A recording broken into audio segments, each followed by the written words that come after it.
হাবিবাল্লাহ,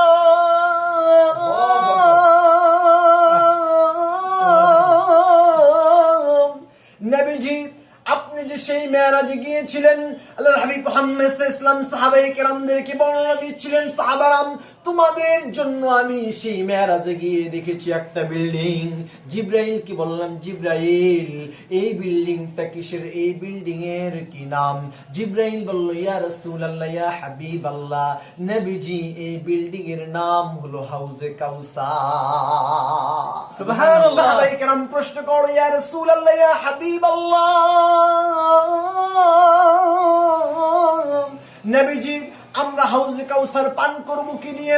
বিশ্বনবী মুহাম্মদ সাল্লাল্লাহু আলাইহি ওয়াসাল্লাম বলল, সাহাবীরাম তোমাদের জন্য আল্লাহ রাব্বুল আলামিন সেই হাউজে কাউসার পান করার জন্য, সেই হাউজে কাউসার পান করার জন্য কাপের ব্যবস্থা রেখেছেন। সাহাবায়ে কেরাম প্রশ্ন করল, ইয়া রাসূল